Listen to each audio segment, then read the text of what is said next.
ইনশাল্লাহ আমি আশাবাদী, অন্তত আমি মেঘ মোল্লার বসুকে হারাবো। আমি অন্তত মেঘ মোল্লার বসুকে হারাবো। যদি না হারাতে পারি তাহলে আমার ম্যান্ডেটই থাকবে না। ডাকসু নির্বাচনের আগে প্রতিপক্ষ প্রার্থীকে নিয়ে এমন মন্তব্য করে বেশ আলোচনায় এসেছিলেন জিএস পদপ্রার্থী আশিকুর রহমান, কিন্তু ভোটের বাক্স খুলতেই দেখা গেল ভিন্ন চিত্র। যাকে হারানোর ঘোষণা দিয়েছিলেন সেই মেঘ মোল্লার বসুই তার থেকে বহুগুণ বেশি ভোট পেয়েছেন। শুরু থেকেই ব্যতিক্রমী প্রচারণার জন্য ডাকসু নির্বাচনে আলোচনায় ছিলেন ঢাকা বিশ্ববিদ্যালয়ের ইংরেজি বিভাগের ছাত্র আশিকুর রহমান। চোখে সানগ্লাস, ঠোঁটে জ্বলন্ত সিগারেট, হাতে লাইটার তার। পোস্টারে ট্যাগলাইন ছিল, ডাকসুতে দাঁড়িয়েছে সবাই, বসে আছে একজনই। প্রচারণার ব্যতিক্রমী ঢঙে রাতারাতি হয়ে ওঠেন ভাইরাল আশিক, কিন্তু আলোচনার সেই জনপ্রিয়তা ভোটের বাক্সে প্রতিফলিত হল না। 10 সেপ্টেম্বর ডাকসুর ঘোষিত ফলাফলে দেখা যায় জিএস পদে আশিকুর রহমান ভোট পেয়েছেন মাত্র 526 ভোট, আর মেঘ মোল্লার বসু পেয়েছেন 4949 ভোট।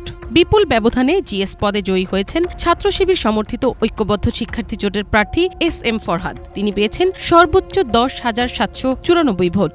তার নিকটতম প্রতিদ্বন্দ্বী ছাত্রদল নেতা তানভীর বারী হামিম, তিনি পেয়েছেন 5,283 ভোট। ওরে যদি না হারাইতে পারি তাহলে আমার তো সেই ম্যান্ডেটই থাকলো না। এই আদর্শের মধ্যে সবচেয়ে লোয়েস্ট ক্যান্ডিডেট। এর আগে 23 আগস্ট এক সাক্ষাৎকারে আশিকুর রহমান আত্মবিশ্বাসের সুরে বলেছিলেন, অন্তত মেঘ মোল্লার বসুকে হারাবো। যারা আদর্শের রাজনীতি করে তাদের মধ্যে সবচেয়ে লোয়েস্ট ক্যান্ডিডেট হলো মেঘ মোল্লার। ওকে যদি হারাতে না পারি তাহলে আমার ম্যান্ডেটই থাকবে না। কিন্তু ভোটের হিসাবে দেখা গেল মেঘ মোল্লার তার থেকে কয়েক গুণ বেশি ভোট পেয়েছেন।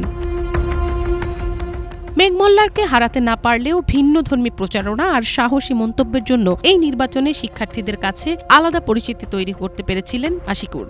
তবে হেরে গেলেও দমে যাননি আশিক। বুধবার সামাজিক মাধ্যমে ফেসবুকে দেয়া এক স্ট্যাটাসে সেই মেঘ মোল্লারকে নিয়ে তিনি লিখলেন, ভেবেছিলাম যাকে হারিয়ে অন্তত সেকেন্ড লাস্ট হব, সে আজ 19 জনের মধ্যে তৃতীয় পজিশনে, আর আমি ষষ্ঠ পজিশনে। আপনার প্রতি সম্মান বেড়ে গেল ভাই। তিনি ভোটারদের প্রতি কৃতজ্ঞতা প্রকাশ করে বলেন, যারা এত কিছুর পরেও আমার উপর ভরসা রেখে আমাকে ভোট দিয়েছেন তাদের প্রতি কৃতজ্ঞ। এটাই আমার ম্যান্ডেট। সুযোগ থাকলে ইনশাল্লাহ পরের বছর আরও শক্তিশালী রূপে দেখা হবে। আপাতত পড়ালেখায় মনোনিবেশ করি। মিনালা দিবা, বাংলা ভিশন, ঢাকা।